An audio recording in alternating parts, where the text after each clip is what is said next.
नाजरीन, वसीला उर्दू टीवी आपके रूबरू है।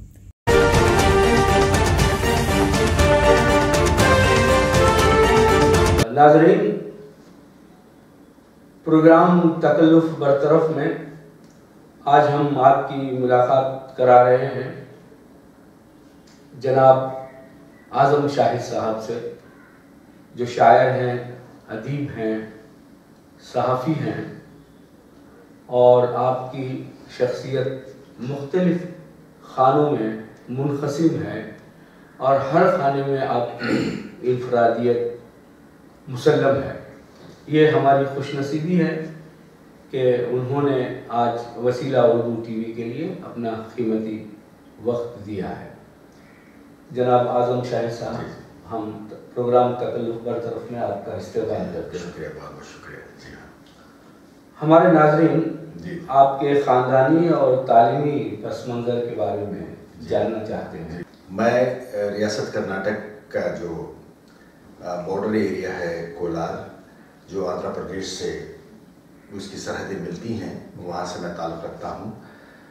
ज़िले का सदर मकाम कोलार शहर से मेरा ताल्लुक़ रहा है और मैं एक मुतवस्सित घराने से ताल्लुक़ रखता हूँ। और मेरे वालिद जो हैं, उन्होंने अपनी ज़िंदगी में अपने करियर का आगाज़ एक स्कूल टीचर के हिस्से से किया था। फिर उससे वो मुस्तफ़ी हो गए, फिर उसके बाद तिजारत को उन्होंने अपनाया। और हमारे घर में आमतौर पे ये कहा जाए कि अपने ख़ानदान में, मेरे वालिद के ख़ानदान में पढ़े लिखे लोग कम थे। मेरे वालिद ही तालीम याफ्ता रहे हैं। उन्हें आला तालीम हासिल करने का बड़ा शौक़ था, मगर हालात की तंगदामनी की वजह से वो अपनी तालीम को जारी रख ना सके।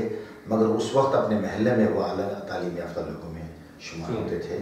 उन्होंने मेट्रिकुलेशन तक की तालीम हासिल की थी, जो उस वक्त एक डिग्री याफ्ता शख्स की उन्हें ये सनद मिला करती थी। मेरे वालिद जो हैं, उन्हें बड़ा ही सुलझा हुआ अदबी ज़ौक़ था। वो कई शायरों के कलाम भी पढ़ा करते थे। घर में किताबें शायरों के कलाम की हुआ करती थी, कि जैसे कि गालिब हैं, इकबाल हैं। इकबाल तो उनके पसंदीदा शायर रहे। और मेरी वालिदा उतनी पढ़ी लिखी नहीं थी, बुनियादी तालीम उन्होंने हासिल की थी, उमूर ख़ानदारी पर उन्हें तवज्जो थी। मगर वालिद ये चाहते थे कि जो कुछ उन्होंने अपनी ज़िंदगी में हासिल नहीं किया, जो तगोदो से वो दो चार रहे थे, वो चाहते थे कि वो अपने बच्चों में अपना वो ख्वाब पूरा होता हुआ देखें। इस लिहाज से उन्होंने हमारी तालीम पर बहुत ही ख़ास तवज्जो दी। और ये बताना मैं ज़रूरी समझता हूँ कि वालिद हमारे एक बड़े भाई की तरह हमारे साथ रहा करते थे, दोस्त की तरह रहा करते थे। और उन्होंने न सिर्फ अपनी अखबार बीनी से हमें हालात से वाकिफ़ियत करवाई, और अखबार का मुताला उनका रोज़ाना का मामूल रहा।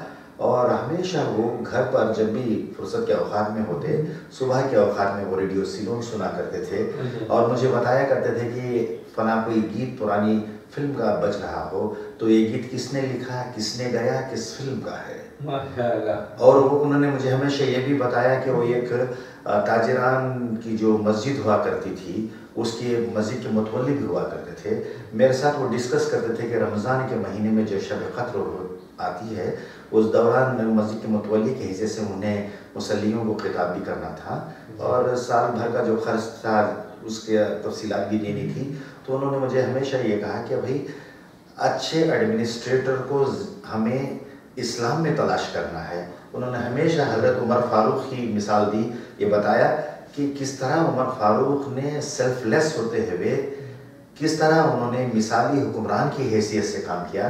उन्होंने मुझे कई बार ये बताया कि महात्मा गांधी ने भी कई बार एक आइडियल एडमिनिस्ट्रेटर रिफॉर्मर जो हैं, वो नबी करीम सल्लल्लाहु अलैहि वसल्लम है और उनके जो पैरोकार हैं उसमें हज़रत उमर को उन्होंने अपनी कई तकारीर में मेरे वालिद ने वो मतलब उसका तस्करा करते थे।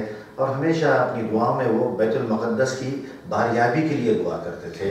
और तहरीक फ़लस्तीन से उन्हें लगाव था, इक़बाल से ज़ौक़ रहा। मैं समझता हूँ कि ये तमाम चीज़ों का शौरी लाशौरी एतबार से मुझ में उसका असर होता गया। और ज़ाहिर है कि उस ज़माने में सिर्फ दो ही टाइप के जो स्कूल हुआ करते थे, दो ही किस्म के। एक तो सरकारी स्कूल हुआ करते थे जो मुस्लिम आम घरानों के बच्चे उर्दू स्कूल में पढ़ते थे, और ज़रा अच्छे खाते पीते घरानों के बच्चे हैं वो मोंटेसरी स्कूल में इंग्लिश मीडियम में पढ़ा करते थे। दरअसल मैं भी, मेरे वालिद ने जिस स्कूल में तालीम हासिल की थी उसी स्कूल में मैं दाखिल हुआ। पहली जमात से लेकर मैंने 4वीं, फिर इसके बाद 7वीं तक मैंने उर्दू मीडियम में तालीम हासिल की। और चूँकि मेरा रुझान पढ़ने में बहुत अच्छा रहा और मैं इम्तियाजी नंबर से ज़िले सतह का एक एग्ज़ाम हुआ करता था, मैंने टॉप किया था। मुझे शहर के एक अच्छे से स्कूल में, जहाँ अंग्रेज़ी मीडियम के स्कूल के बच्चे और मेरे जैसे कुछ गिने चुने बच्चे जहाँ दाखिल होते थे, हाई स्कूल में म्यूनसिपल हाई स्कूल हुआ करती थी, वहाँ पढ़ाना ही उस वक्त एक बड़ा ही, क्या कहना चाहिए कि निशानी इम्तियाज़ समझा जाता था। अब मैं वो स्कूल गया तो मैंने देखा, मैं तो उर्दू स्कूल का फारिग रहा हूँ, वहाँ मुझे खुश कलामी से अंग्रेज़ी के अल्फाज, जिस तरह के आपका नाम क्या है, आप कहाँ से आए हैं, ये मुझे पूछना नहीं आता था, जबकि गालियाँ बक रहे थे अंग्रेज़ी में मेरे दूसरे हम जमात। मैंने ये एहसास किया कि मैं वक्त के तकाज़े के तहत अगर अपनी कोशिश से नहीं बदलूँगा तो मैं मुश्किलात का शिकार हो जाऊँगा। इस लिहाज से स्कूल के करीब पार्क में जो भी पढ़ाया जाता, मैं खाने के वक्फे में मुख्तसर सा लंच करके मैं पूरी तवज्जो हर सबक को समझने की संजीदगी से कोशिश करता। फिर उसके बाद 8वीं जमात ही में मुझे इंग्लिश डिबेट में, ऐसे कंपटीशन में इनामात मिलने लगे और हाई स्कूल की तालीम मुकम्मल होने तक मैं स्कूल में लिटरेरी चैम्पियन भी मैं बनता गया। और मुझे हमेशा से मेरे मज़हब में जो क़ुव्वत ईमानी है उससे शगफ़ रहा वालिद के ज़रिए से, और मसाजिद में जो अल्लाह का करम है कि ऐसे ख़तीब हज़रात थे जिन्होंने इस्लाम के फ़लसफ़े को आसानी से हमारे रूबरू पेश किया। और फिर उसके बाद वालिद के साथ मुझे मुशायरों में आना जाना हुआ करता था, अखबार रसाइल से दिलचस्पी पैदा हुई। और ख़ुशी की ये बात है कि जिन जिन मदारिस में, उर्दू मदारिस में मैं पढ़ता रहा, वहाँ उर्दू ज़बान पढ़ाने वाले, सिखाने वाले बड़े ही कमिटेड, डिवोटेड और अक़ीदतमंद उस्ताद थे जो शागिर्दों का भला चाहते थे। और ये रिवायत हाई स्कूल से निकली तो मैंने उर्दू ज़बान को ये इख्तियारी मज़मून हासिल किए। यानी आमतौर पर जिस तरह से दीगर तालिब इल्म एक ज़बान के तौर पर पढ़ते हैं, एक सब्जेक्ट रहा, मगर मैं हमेशा उर्दू एसोसिएशन से वाबस्ता रहा, हर उर्दू प्रोग्राम में शरीक रहता था। और मेरे अपने ज़िले में एक उर्दू ज़बान व अदब के हवाले से भी एक रोशन रिवायत रही है। उस ज़िले से कई मशहूर शायर उभरे हैं उर्दू के, जिन्होंने रियासती सतह पर और कौमी सतह पर भी अपना नाम किया है। मुझे हाई स्कूल में मौलवी ज़ुबैर अहमद उमरी, उन्होंने उर्दू ज़बान पढ़ाई टेक्स्ट के साथ हमें, और वो बैक वक्त तालीम दीन भी थे, उर्दू मुंशी भी थे। और सैयद अहमद शाकिर जो वो एक अदबी घराने के खानवादे से वो रहे हैं, और उन्होंने भी हमें बड़े ज़ौक़ के साथ उर्दू ज़बान शेर व अदब से हमें आगाही फराहम की। मेरे अपने दोस्त अक्सर उर्दू ज़बान के हवाले से उर्दू के क्लास में मेरा मजाक उड़ाया करते, मजाक के तौर पे कि भाई ये कौन सी इस कदर संजीदगी से लेने वाली क्लास है, जिस कदर तुम टेक्स्ट बुक खोल के 2-3 अलग अलग रंगों के पेन लेकर बैठ जाते हो कि नज़मों के या गज़ल के तमाम मानी तुम लिखते जाओ, एक नोटबुक तुम रखते हो सेपरेट। ये इतना मतलब संजीदगी से आप क्या एहतमाम की ज़रूरत है। मुझे याद आता है कि मैं अपने गांव कोलार में, मेरे जो उर्दू के प्रोफेसर थे, उनके घर में हर इतवार चला जाता। तो उर्दू प्रोफेसर हमारे सैयद अहमद शाकिर जी थे, उनके बड़े फर्जंद दीगर मुझे पूछा करते कि भाई इतनी दूर साइकिल से तुम किस लिए, उर्दू क्लास वहाँ में तुम सुनते हो संजीदगी के साथ, अब यहाँ क्लैरिफिकेशन के लिए मज़ीद और पढ़ने के लिए क्यों तुम आते हो। मुझे अब ये महसूस होता है कि जो ज़ौक़ मेरा उर्दू ज़बान से, जो सीखने की जुस्तजू थी, जी बचपन से जो रहा है, और आज मुझे मेरे उसी ज़ौक़ ने मुझे एक शनाख्त अता की है। और उर्दू के बेशुमार लिखने वालों में मेरा भी एक कहीं ऊपर ना सही, दरमियान में ना सही, कहीं निचली सतह पर मेरा भी नाम आता है। अब देखिएगा कि मेरा लिखा हुआ एक मजमून शामिल निसाब है 12वीं क्लास में कर्नाटक हुकूमत की टेक्स्ट बुक में। जी शुक्रिया। साइंस एंड टेक्नोलॉजी की कैटेगरी में सोशल मीडिया पे एक मजमून है, वो शामिल इशात है, तकरीबन 6-7 साल से वो पढ़ाया जा रहा है। और मैं आज़ाद नज़में भी कह लेता हूँ। मेरी एक नज़म चुरिया है जो निसाब में 5वीं जमात की पहली लैंग्वेज की इसमें टेक्स्ट बुक में शामिल है। मुझे याद आता है कि पहली जमात में मेरा दाखिला मेरे वालिद के साथ, मेरी दादी भी वहाँ शामिल थी। और मैं डिग्री तक, सेकेंड डिग्री तक मैंने उर्दू की तालीम हासिल की। फिर इसके बाद शौकिया तौर पर मैंने उर्दू में MA भी किया। अच्छा। तो ये तमाम चीज़ों के मुझे पीछे लगता है कि मेरी अकीदत ने मुझे एक तरह से ये कहना चाहिए कि मुझे पहचान दी, और आज के रूबरू आज मैं वसीला टीवी के हवाले से आपके रूबरू हूँ, तो इसकी वजह यही है कि ये ज़बान का शौक़ है। मैंने कुछ और अपने बारे में अर्ज़ करूँ कि मैंने डिग्री के बाद बेंगलोर यूनिवर्सिटी से इम्तियाजी निशानात के साथ मैंने माशियात इकोनॉमिक्स में मैंने पोस्ट ग्रेजुएशन की। फिर उसके बाद मैं कर्नाटका हुकूमत में हायर एजुकेशन, जिसमें कॉलेजिएट एजुकेशन भी आता है, मैं उससे जुड़ गया। कॉलेजों में मैं इकोनॉमिक्स से पढ़ाता रहा, और जिन जिन कॉलेजों में मैं काम करता रहा वहाँ आमतौर पर उर्दू के असातिज़ा नहीं हुआ करते थे। मैंने इत्तेफाक से जो डिग्री में मैंने टेक्स्ट बुक पढ़ी थी, वही टेक्स्ट बुक उस वक्त तकरीबन 22 साल की उम्र में मैं मुलाजिमत से वाबस्ता हो गया, और उर्दू स्टूडेंट्स को मैंने जो किताब पढ़ी थी वही किताब मैंने उन्हें बड़े शौक़ से पढ़ाई है। फिर हालात बदलते रहे, कई कॉलेजेस में मेरा तबादला होता रहा, वहाँ जब भी उर्दू के तलबा रहे हैं, उर्दू उस्ताद का वहाँ ना होना, मैंने मतलब मेरा काम ख़त्म होने के बाद उर्दू के तकरीबन BCom के हों या BA के या BSc के स्टूडेंट्स जो हों, मैंने शौकिया तौर पर उन्हें उर्दू की पढ़ाई है। उसके बाद मैं ऑन डेपुटेशन स्टेट गवर्नमेंट के सेक्रेटरीट में मैं तकरीबन 7 वुज़रा का मैं ऑफिसर में स्पेशल ड्यूटी भी रहा, प्राइवेट सेक्रेटरी भी रहा, और एक मरतबा deputy chairman planning board of Karnataka, उनका भी मैं प्राइवेट सेक्रेटरी के तौर पर मैंने खिदमत अंजाम दी है। एक तरह से तदरीस और दूसरा लिखना पढ़ना और इंतज़ामिया में खिदमत, ये सब कुल मिलाकर मुझे लगता है कि मुझे अपनी सलाहियतों का जिस तरह से 100% इस्तेमाल करना था, मुझे लगता है कि मैंने शायद ही तकरीबन 10% अपनी सलाहियतों का इस्तेमाल किया है। और ज़बान और अदब का ये वसी इतना समंदर है कि मुझे आज ये महसूस होता है कि मेरी तिश्नगी आज भी बिल्कुल बरकरार है। शायद ये ख़तरा भी मुझे मिल पाया होगा इस समंदर से, मुझे अभी भी वो प्यास से तिश्नगी है कि मैं ज़बान और अदब के हवाले से मज़ीद मालूमात हासिल करूँ, और जो मालामाल ज़ख़ीरा हमारे पास है, सरवतमंद ज़ख़ीरा है उर्दू अदब का, उससे मैं शनासाई हासिल करूँ। आज भी मैं ऐसा कोई नहीं दिन गुज़रता कि तकरीबन 2 या 4 सफ़े मैंने उर्दू ज़बान के हवाले से पढ़े हों। अखबारात का पढ़ना, उर्दू अदब का पढ़ना, रसाइल पढ़ना मेरा रोज़ाना के मामलात में अवलिन तरजीहात का यहाँ मिल रहा है। बहुत अच्छे जनाब, बहुत तफसीली तौर पर आपने अपने ख़ानदानी और तालीमी पस मंज़र पर रोशनी डाली है। दौरान गुफ्तगू आपने अपने असातिज़ा का जिक्र भी किया है, बहुत ही एहतराम के साथ किया है। इसी हवाले से एक सवाल मैं ये पूछना चाहता हूँ कि जो आपके अहद के जो या मेरे अहद की जो असातिज़ा थे और आज के असातिज़ा का जो रवैया है या तालीम की तरफ उनकी संजीदगी, उनका कमिटमेंट जो है, उसमें क्या फ़र्क आप महसूस करते हैं? जी हाँ, बिल्कुल आपने एक अहम सवाल उठाया है। पहले मैंने महसूस किया है कि असातिज़ा में तलबा की तरक्की और तलबा की सुरखरुई उनका मकसद हुआ करता था। जितनी अक़ीदत के साथ वो असबाक़ पढ़ाते थे, वो एक तरह से आपकी पर्सनालिटी डेवलपमेंट के लिए, आपकी शख्सियत साजी के लिए वो वक्फ हुआ करते थे। और आज हालात बदल गए हैं, ज़माना मसरूफ़ हो गया।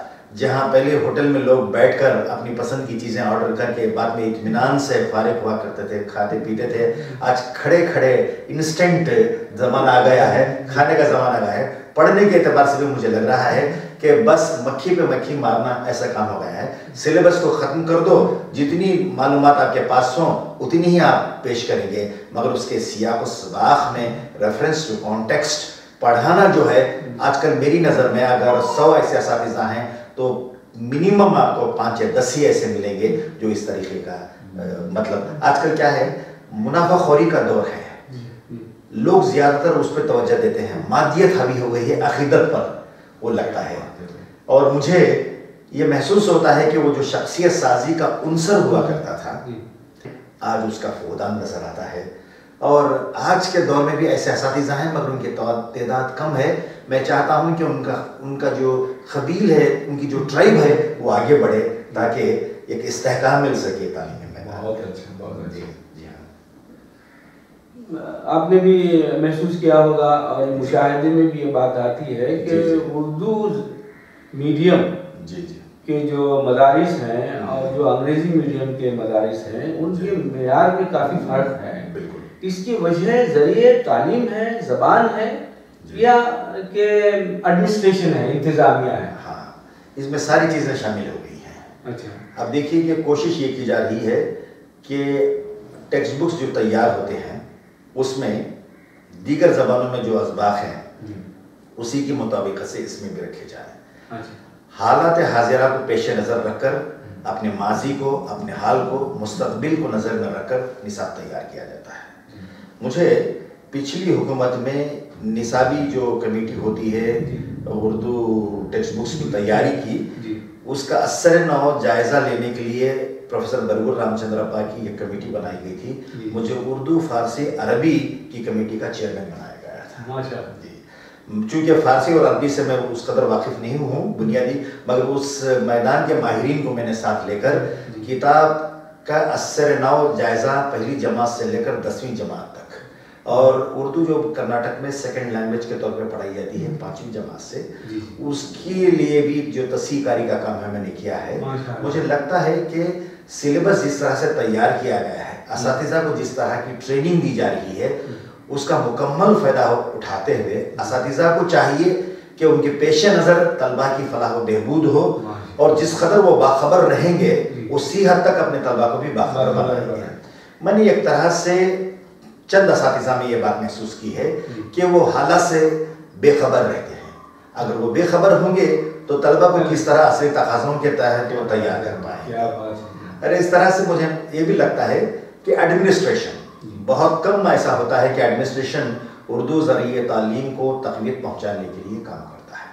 अब देखिए कर्नाटक में उर्दू असातिज़ा की अंजुमन का तकरीबन 20-25 साल पहले ये पुरज़ोर मुतालबा रहा कि उर्दू मीडियम को इस्तेहकाम बख्शने, उर्दू स्कूलों की मुकम्मल और अच्छी निगरानी करने के लिए एक अलहदा उर्दू डायरेक्टरेट महकमाए नाज़िम तालीमात में हो, यानी कमिश्नरेट ऑफ पब्लिक इंस्ट्रक्शन में वो कायम हो।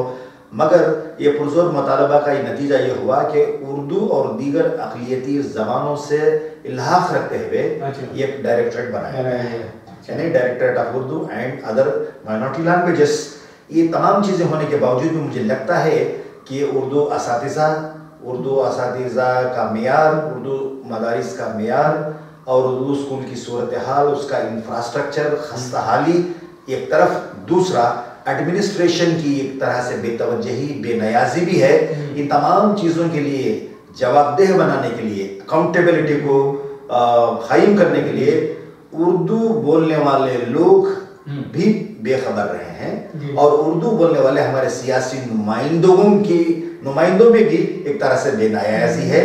मैं ये चाहता हूँ कि चारों तरफ से असातिज़ा, वालिदैन और जो कम्युनिटी के स्टेक होल्डर्स हैं, वो इन तमाम चीज़ों के दरमियान में अगर इत्तेहाद कायम होगा तो हालात अच्छे हो सकते हैं। बहुत अच्छे। जी जी। तो इसके लिए काम करने की ज़रूरत है। बिल्कुल काम करने की ज़रूरत है। आप देखिएगा कि कर्नाटक में अंजुमन तरक्की उर्दू हिंद काफ़ी दिनों से उसका वजूद नज़र नहीं आ रहा था। फिर असर नौ उबैदुल्ला शरीफ साहब जो अखबार पासवान के मुदीर आला भी हैं, उर्दू के काज से वो जुड़े हुए भी हैं, उनके कई अगराज़ व मक़ासिद में उन्होंने ये कोशिश की है कि उर्दू ज़रिए तालीम और उसके मेयार को बुलंद करने के लिए जो वजीफ़ा या 4-5 जो मुस्लिम IAS ऑफिसर्स हैं उनकी कमेटी उन्होंने बनाई ताकि हालात का जायज़ा लें और बेहतरी के लिए हुकूमत से, मुताल्लिक़ा हकाम से राबिता कायम। ये कोशिश हो रही है। मेरी नज़र में ये एक अच्छा जेस्चर है, एक अच्छा इक़दाम है।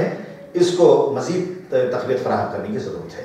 अब देखिएगा कि national law school of India university जो बेंगलोर में है, वहाँ एक महकमा है कि centre for the study of economic inclusion and social exclusion, यानी किस तरह से कौमी धारे से अक़लियतों को बाहर कर दिया जाता है, उनकी दोबारा तरक्की के धारे में शमूलियत के मुताले के लिए एक सेंटर है।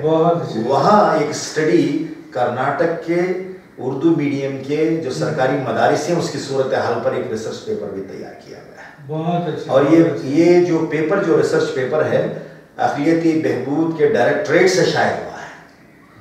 अब सवाल ये उठता है कि जो नताइज उस रिसर्च पेपर की सूरत में रूबरू आए हैं, उसकी रोशनी में अमली इक़दामात किस हद तक है। जी हाँ, इसका जायजा लेने की जरूरत है। मेरे एक सरसरी जायजे से ये लगता है कि उस पर मुकम्मल तवज्जो नहीं दी गई है। इसके लिए उर्दू के हलक़े भी जिम्मेदार हैं। हमारे अवामी नुमाइंदे जो ऐवान सियासत में हमारी नुमाइंदगी कर रहे हैं वो भी जिम्मेदार हैं। अब ये सब लोग अपनी अपनी जिम्मेदारी में हैं और होना ये चाहिए था कि सबको एक बहती नदी की तरह काम करना था। सब लोग जजीरों में बढ़ गए हैं, ग्रोहबंदी में बढ़ गए हैं।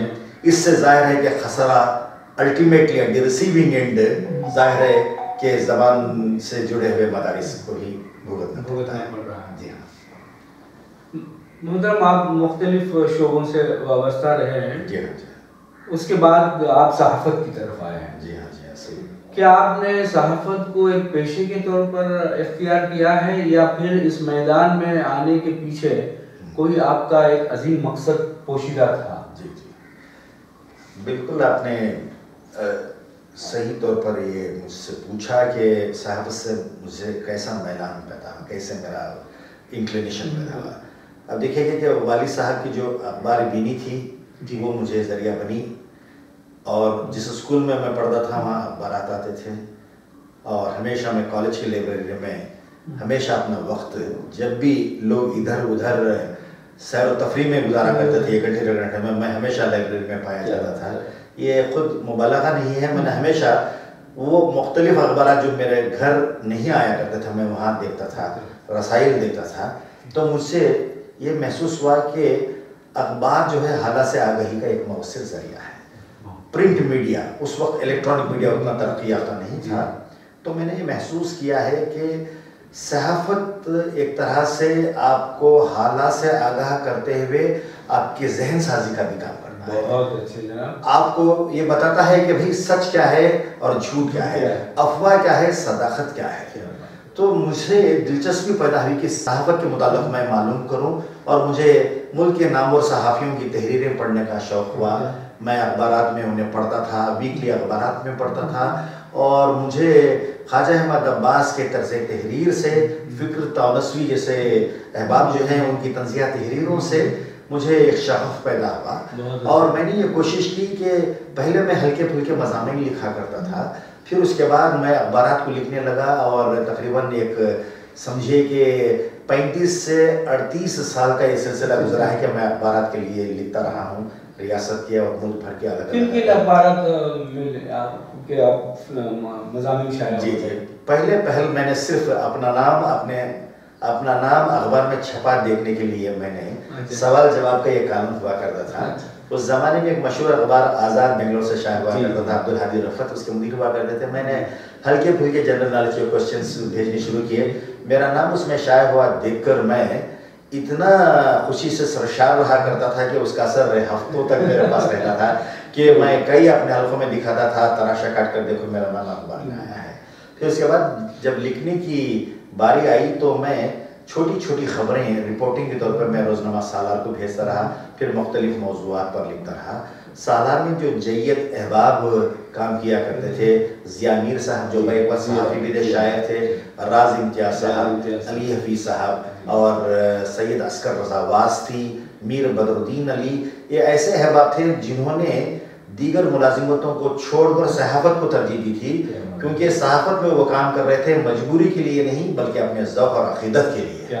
उन्होंने मुझ में कुछ जौहर देखे कि मेरे में लिखने की सलाहियत है, उन्होंने मुझे उभारा, मेरी हौसला अफजाई की, और मेरे कई नौजवान दोस्त जो अखबार में सब एडिटर के तौर पे काम किया करते थे, सब ने मुझे एक मेरे ज़ौक़ को तक़वियत दी और मैं लिखता रहा, मुख्तलिफ मौज़ूआत पर लिखता रहा, बी एडिशन में और दीगर मेरे मज़ामीन शाये होते रहे।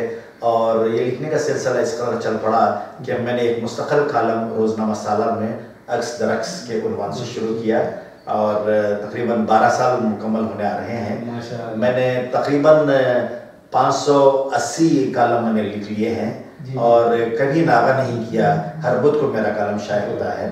फिर इसके बाद जम्मू में लाजवाल, हैदराबाद में गवाह वीकली, और मिसाइल एक्सप्रेस से नई दिल्ली और ई खान एक्सप्रेस से गुलबर्गा, KBN टाइम्स गुलबर्गा और घूमता आईना जो ऑनलाइन अखबार है इसमें, और दीगर अखबारात में मेरा यही कॉलम यहाँ शाये होने के 2 या 3 दिन के बाद वहाँ होता है। और उर्दू न्यूज़ मुंबई, वहाँ भी संडे एडिशन में मेरा मजमून अक्सर शाये होता है, मुंसिफ में भी शाये होता है। और मैं ऑनलाइन भी मेरे मज़ामीन जो हैं फेसबुक के ज़रिए मैं पोस्ट करता हूँ।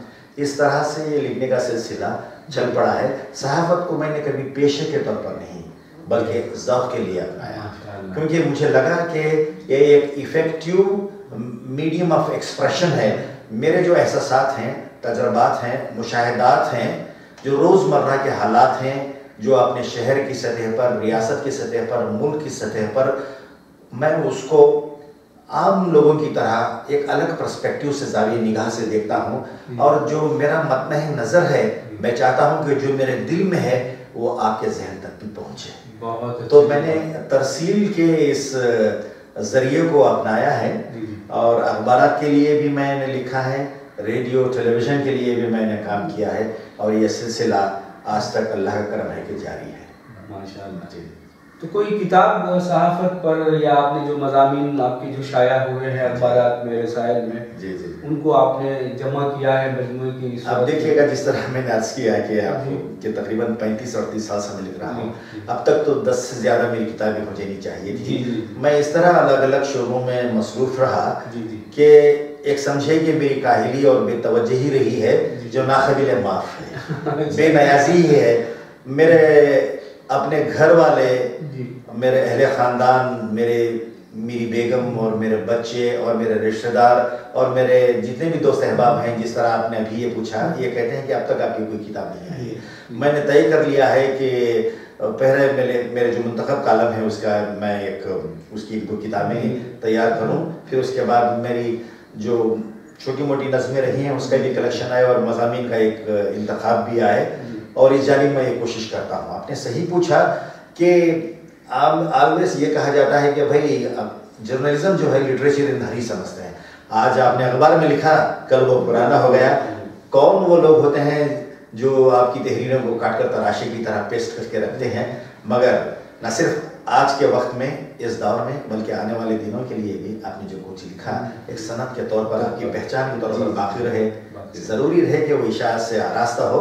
काफ़ी देर मैंने इसमें कर ली है। अब मैं चाहूँगा कि मैं मुलाजिमत से भी वजीफ़ा याब हो गया हूँ और ये चाहूँगा कि इंशाअल्लाह इस जानिब तवज्जो दूँ। और जिस तरह से मुझे अपनी मोहब्बतों से, हौसला अफजाई से नवाजा है मेरे पढ़ने वालों ने और आप जैसे दोस्त अहबाब ने, तो मैं चाहूँगा कि मेरी किताबें हम इंशाअल्लाह मुंतज़िर हैं, शिद्दत से मुंतज़िर इंशाअल्लाह। मोहतरम, सहाफ़त और सियासत का चोरी दामंदा साथ है। बिल्कुल। तो मैं चाहता हूँ कि इस हवाले से जो आपकी रियासत की सूरत हाल है, सियासी सूरत हाल, उस पर आपसे बेहतर कौन रोशनी डाल सकता है? ये आपकी वसील नज़री है। आप देखिएगा कि अपनी रियासत में जिस तरह से कि सियासत की हार्स ट्रेडिंग होती है, जो दल बदली होती है, लोग अपने मफाद के लिए पार्टी बदल कर दूसरी में चल जाते हैं, ऐसे ऑपरेशंस दीगर रियासतों में होते रहे हैं और हमारी रियासत भी तकरीबन यूँ कहना चाहिए कि 10 साल से इसका शिकार रही है। अब मौजूदा हुकूमत दल बदली और मफाद परस्ती, इक़्तिदार की हवस के ही रूप में तश्कील पाई है। और जाहिर है कि ये जो मौजूदा हुकूमत है, यहाँ पर BJP की हुकूमत, अक़लियतों के हवाले से ना इस हुकूमत को कोई ख्याल है। अब कहने को तो महकमा अक़लियती बहबूद है, मगर अक़लियतों की वाज़ेह बहबूद के लिए इनके पास कोई रोड मैप नहीं है, प्लान नहीं है। मैं एक छोटी सी मिसाल देना चाहूँगा कि कर्नाटक की उर्दू एकेडमी, इसको तहलील हुए तकरीबन 3 साल का अरसा गुजर गया है। अच्छा। दीगर तमाम ज़बानों की और कल्चरल एकेडमीज तश्कील पाई हैं। अच्छा। उर्दू एकेडमी आज तक तश्कील नहीं पाई। अच्छा। उर्दू ज़बान मुसलमान बोलते हैं, मगर कर्नाटक में ऐसे बेशुमार लोग हैं जो उर्दू ज़बान व अदब के रसिया हैं। एक दौर था कि उर्दू मीडियम में तालीम हासिल करने वाले गैर मुस्लिम अहबाब भी ज़्यादा हुआ करते थे। अब उर्दू को अक़लियती बहबूद के साथ जोड़कर ये बताया गया कि यह मुसलमान किसी ज़बान है। कुछ लोग खुश हो जाते हैं कि उर्दू अक़लियती डायरेक्टर अक़लियती क्या बहबूद का हिस्सा बन गया है, मगर ये दरअसल रुकावट है, क्योंकि ब्रांड कर दिया गया है मुसलमानों की ज़बान। अब 3 साल से जिस तरह का एक गैप आ गया है, इससे पहले कभी नहीं हुआ था। उर्दू बोलने वाले दूसरे नंबर पर यहाँ आते हैं, सरकारी ज़बान दूसरे नंबर की, यानी सेकेंड ऑफिशियल लैंग्वेज उर्दू हो सकती थी, वो नहीं हुआ। उर्दू एकेडमी ही नहीं हुई है, तो आप अंदाज़ा लगाएं कि अक़लियतों से जुड़े हुए, मुसलमानों से जुड़े हुए जो मामलात हैं, उसमें एक तरह से बुनियाद परस्त जो फ़िरक़ा परस्त अनासिर हैं, उनके तरफ से शर्मंगेज़ काम हो रहे हैं, मगर उन पर क़ानून की जो गिरफ्त है वो कमज़ोर है। इस लिहाज से कि रियासत में अक़लियतें एक बेचैनी का, इस्तराब का और बेकरारी का शिकार हैं। उनमें एक तरह से अदम रवादारी के माहौल को देखकर एक अदम तहफ़्फ़ुज़ का एहसास भी है। अब हुकूमत को ये देखिएगा कि हुकूमत से हम ये नहीं चाहते कि हमें सोना चांदी दे दे। अगर हुकूमत कोई फ़ायदे का काम नहीं कर रही है तो नुकसान भी ना करे। जैसे हालात हैं, स्टेटस को मेंटेन करके रखें। गैर ज़रूरी चीज़ों पर उलझाया जा रहा है, गैर ज़रूरी चीज़ों में उलझा कर रखा जा रहा है, ताकि आप तरक्की की दौड़ से पीछे आ जाए, पसमानदगी का शिकार हो जाए। अब देखिएगा कि मुस्लिम मुआशरे में, कर्नाटक में तालीमी शऊर की बेदारी की लहर पैदा हुई है तकरीबन 30-40 साल से। लड़कियां आगे हैं लड़कों से तालीम के मैदान में। अब मुख्तलिफ अलग अलग कोर्सेस में लड़कियां पढ़ रही हैं, उनका परफॉर्मेंस बहुत अच्छा है। बावजूद उसके ये कोशिशें, मुझे लगता है कि ये जो रफ्तार है, समत रफ्तार, इसको कमज़ोर करने के लिए हिजाब जैसा मसला उठाया है। अब इसी तरह कच्ची पक्की छोटी छोटी तिजारतों में मुसलमान मुलविस हैं। इनकी कमर तोड़ने के लिए, इनकी मईशत को कमज़ोर करने के लिए तिजारती बैकाट का आवाज़ दी गई। होना ये चाहिए था कि ख़तार बांधे बेशुमार मसाइल खड़े हुए हैं, उन पर तवज्जो देने के बजाय बिल्कुल ज़िम्नी बेकार की चीज़ें, ऐसी बेकार की चीज़ों ही से वो सियासत कर रहे हैं। इससे मैं समझता हूँ कि डेवलपमेंट का, प्रोग्रेस का नुकसान हो रहा है। और कर्नाटक जो सारी रियासत में एक दौर था कि हिंदुस्तान की तरक्की के ताज में एक नगीना है, और आज इसकी उल्टी ताबीरें हम देख रहे हैं। ऐसी सूरत है यहाँ सियासत, इक़्तिदार की लालच में लोग कर्नाटक की जो विरासत थी उसको भूल गए हैं, स्पेशली वो लोग जो नुमाइंदगी कर रहे हैं। और इस तरह के जुमले इश्तियाल अंगेज़ी अखबारात में, सोशल मीडिया में, टीवी चैनल्स में सुनने में, पढ़ने में आती है। क्या आपको लगता है कि आप यहाँ के मकीन नहीं बल्कि किराएदार? क्या बात है। ऐसा एहसास पैदा करने की कोशिश की जा रही है जो बदकिस्मती है। मैं समझता हूँ। बिल्कुल सही कहा। जी हाँ।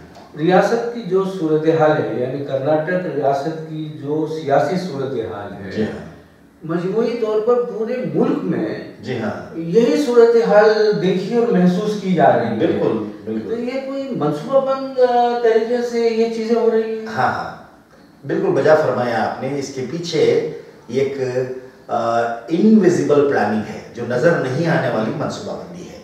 कुछ ऐसे अनासिर हैं जो फिरका परस्ती को, हिंदुवाद को, हिंदू राष्ट्र के तस्वुर को आम करने की कोशिशों में लगे हैं।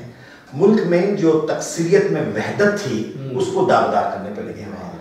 मुल्क का जो आईन है, दुनिया के ममालिक के आईन के कंपैरिजन में अगर आप मवाज़ीन में देखें तो बेहतर है। ऐसे आईन को कमज़ोर करने की कोशिशें की जा रही हैं।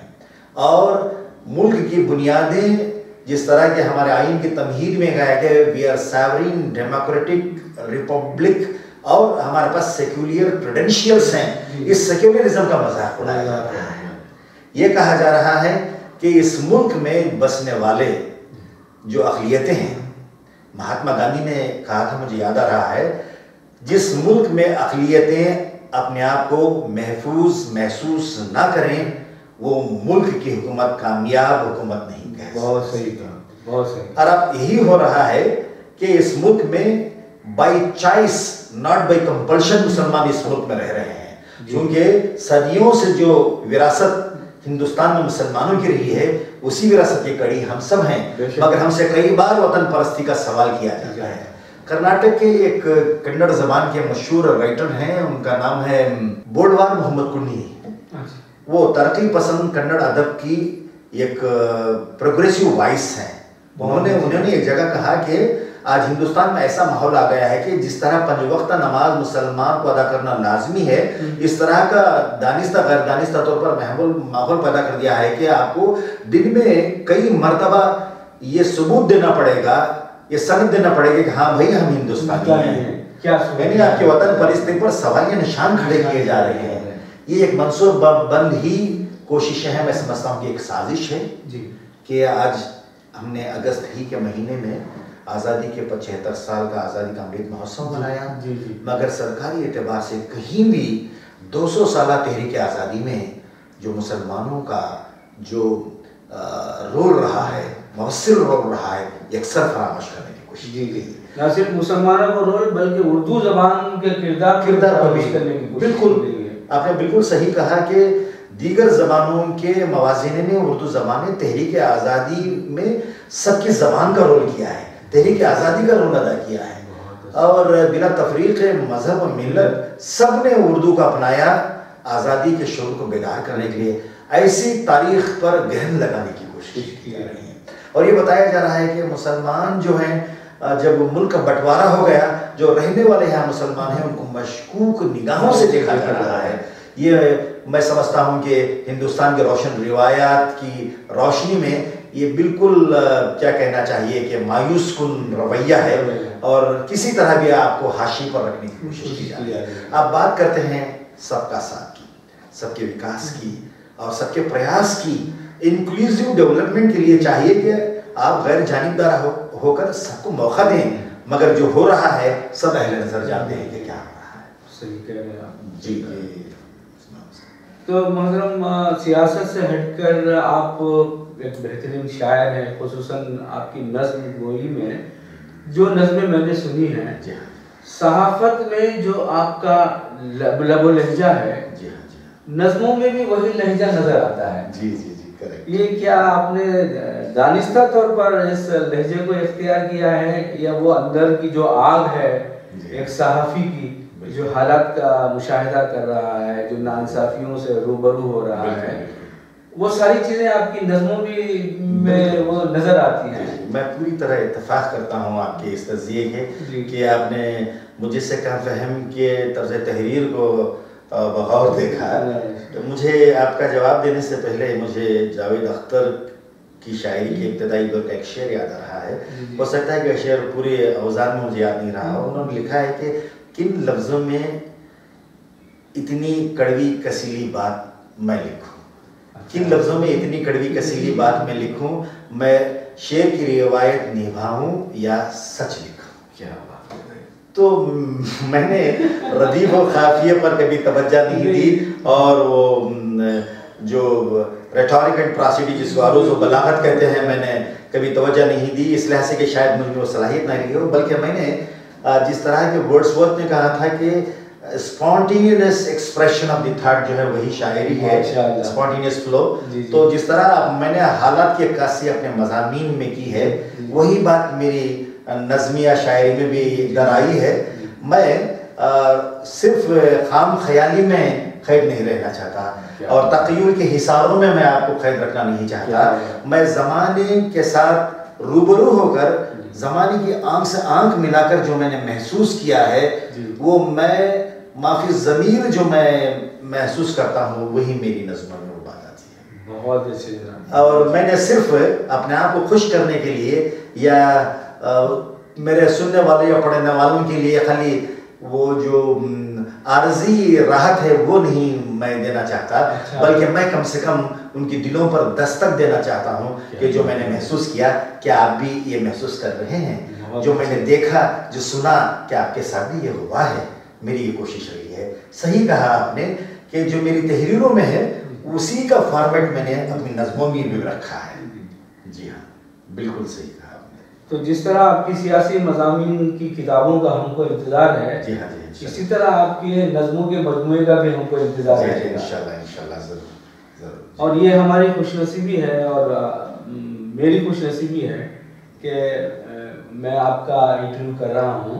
मेरे लिए भी ये बाइस इफ्तिखार है कि आप जैसी मुतहरिक शख्सियत के साथ मुझे रूबरू होने का मौका मिला। सही मैं ये मुबलगा नहीं बल्कि एतराफ़ कर रहा हूँ दिल की गहराई में से। इस बात का इल्म है कि आपने मुख्तलिफ शोबाजात से वाबस्ता शख्सियात का इंटरव्यू आपने किया है। जी हाँ, जी हाँ। अखबारात में इंटरव्यू शाया हुए हैं, रेडियो पर भी आपके इंटरव्यूज रिले हुए हैं। हाँ।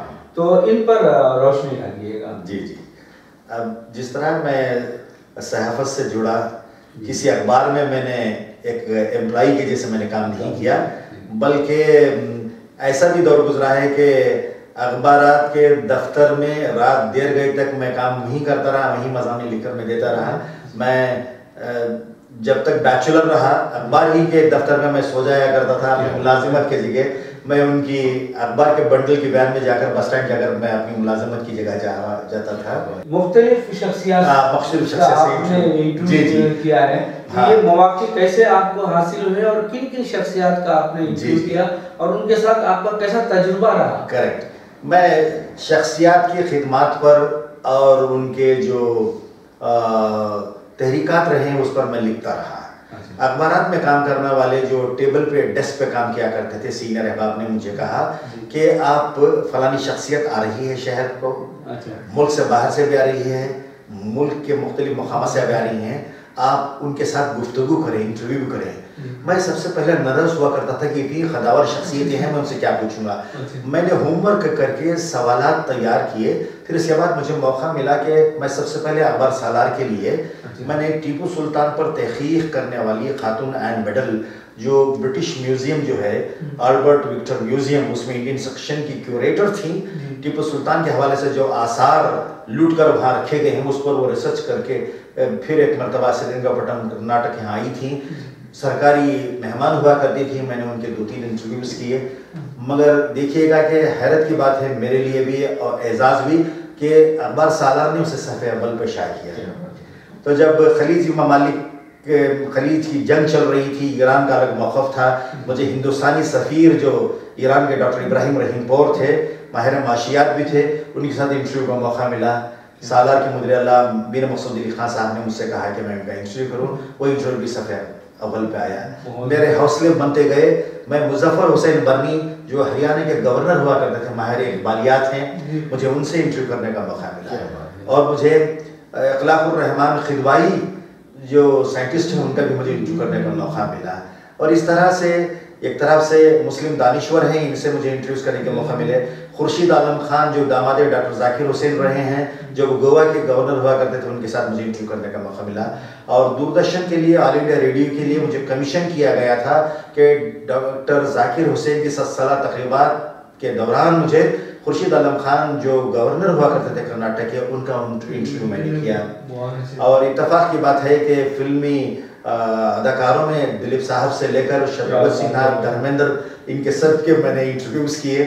और फिल्म की शूटिंग्स पर भी मैं अक्सर जाया करता था। मेरे फुर्सत के लम्हात में शूटिंग के दौरान भी मैं उनसे बात किया करता था। फिर यूँ हुआ कि मैं साबिर ब्रदरान जो हैं, जब वो बेंगलोर आए थे, मैंने दोनों साबिर ब्रदरान जो रहे हैं उनका मैंने इंटरव्यू किया। और इसी तरह मैंने हरिहरन जो उस वक्त उभरते हुए गज़ल गुलकार थे, मैंने उनका इंटरव्यू किया। और मुझे ये भी मौका मिला है कि मैं डॉक्टर गोपीचंद नारंग से लेकर शमसुर रहमान फारूकी रहे हों या रतन सिंह रहे हों, और इस तरह की जो जय्यद शख्सियत उर्दू शख्सियात रही हैं उर्दू अदब के, उनके इंटरव्यूज़ मैंने रेडियो के लिए, टेलीविज़न के लिए भी किए हैं। और मुझे एक तरह से कॉम्पेयरिंग निज़ामत का भी मुझे शौक़ रहा। उसने भी मुझे एक पहचान अता की। मुझे ये मौके मिले हैं कि मैंने जगजीत सिंह को स्टेज पर सामीन के लिए पेश किया। एक मरतबा गुलाम अली को मुझे पेश करने का मौका मिला।